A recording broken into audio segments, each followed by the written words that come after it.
अस्सलाम वालेकुम। उम्मीद करती हूँ आप सब खैरियत से होंगे। आज मैं आपके साथ ग्रीन राइस रेसिपी शेयर कर रही हूँ। आप इसको ग्रीन राइस भी कह सकते हो, धनिया राइस भी कह सकते हैं। बहुत ही आसान, इजी, सिंपल, 2 मिनट में बनने वाली रेसिपी और 2 इंग्रेडिएंट से बनती है। तो चलिए शुरू करते हैं। बिस्मिल्लाहिर्रहमानिर्रहीम। मैंने एक धनिया की पूरी गड्डी ली है, बिल्कुल ताज़ा, और मिर्ची मैंने 7 से 8 ली है और 2 चम्मच मैंने नमक लिया है। आधा कप ऑयल लिए और 2 गिलास मैंने जो है बासमती चावल लिए हैं। इसको मैंने आधे घंटे के लिए भिगो के रखा है।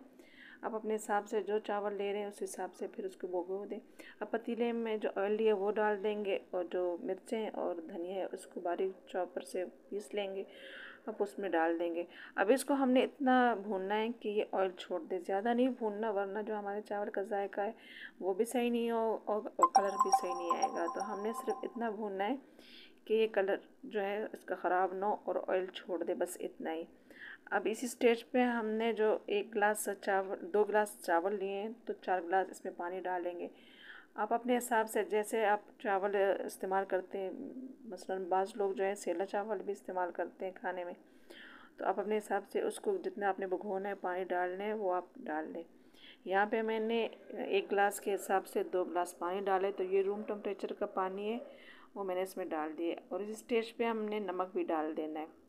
बस यही चीज़ें इसमें डालनी है। अब इसको एक उबाल आने पे हमने जो चावल भिगो के रखे हैं वो डाल देंगे इसमें। अब ये चावल हमने इसमें डाल देने और इसके ऊपर ढक्कन रख देना और फ्लेम जो है बहुत तेज़ भी नहीं रखना और लो भी नहीं। लो से हमारे चावल जो है वो टूट जाएंगे, नरम पड़ जाएंगे, और जो हाई फ्लेम होगा उससे चावल का पानी जल्दी खुश्क होगा लेकिन चावल सही पकेंगे नहीं। सही हमारे चावल जो है ना वो बड़े बड़े नहीं आएंगे। तो आप देख लें कि अब इसमें जो उबाल आने लगे, चावल में जब उबाल आने लगे तो इस बात का इशारा है कि चावल पकने लगे हैं। तो हम ये करेंगे कि चावल के 1-2 दाने चेक करेंगे। अगर चावल 2-3 हिस्सों में टूटता है तो मतलब चावल अभी कच्चा है, और अगर दब जाए तो समझे कि चावल पक गया, अब इसको दम की ज़रूरत है। तो हमारे चावल नरम है, अब इसको हम 10 मिनट के लिए दम पर रख देंगे। तो देख लें माशाल्लाह हमने इसको दम दे दिए, बिल्कुल परफेक्ट हमारे चावल तैयार हो गए। जो खुशबू आ रही है इसके अंदर से नहायत ही आला है। ये बहुत सिंपल रेसिपी है लेकिन इसकी जो खुशबू है और जायका है आप इसको नहीं भूलेंगे। इसको आप बारबेक्यू प्लेटर बनाकर सर्व कर सकते हैं या कबाब के साथ भी सर्व कर सकते हैं। राइस का जो अपना टेस्ट है वो पूरा इसमें आएगा, न किसी मसाले का। तो आपने ज़रूर इसको ट्राई करना है। अब इसको डिश आउट करते हैं। आप इसको दाल के साथ भी सर्व कर सकते हैं। मैंने इसको चटनी के साथ सर्व किया है और सलाद के साथ मैंने इसको सर्व किया है। तो देख ले कि माशाल्लाह कैसे दाना दाना हमारे चावल आए हैं, बिल्कुल परफेक्ट हमारे चावल कुक के तैयार हो चुके हैं। बहुत ही आसान इजी रेसिपी है।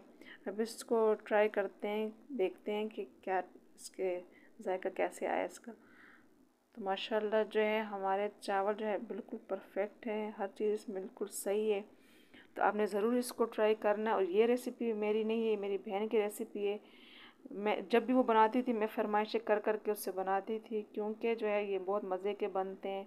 अगर आप भी बिरयानी और पुलाव खा के बोर हो चुके हैं तो ज़रूर इस रेसिपी को ट्राई कीजिएगा। अगर आज की टेस्टी और लजीज ग्रीन राइस की रेसिपी आपको पसंद आई हो तो वीडियो को लाइक और शेयर ज़रूर कीजिए अपनी फैमिली मेम्बर्स के साथ। और अगर चैनल पर नए हैं तो चैनल को ज़रूर सब्सक्राइब कीजिए।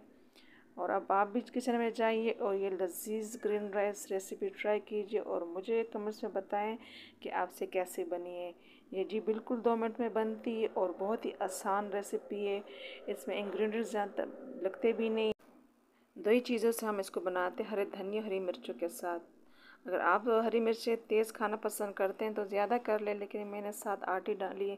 लेकिन और कुछ भी इसमें नहीं डालना आपने। यकीन करिए बहुत मज़े के टेस्टी बनते हैं और घर वाले आपसे फरमाइश कर कर के बनाएंगे। Thanks for watching.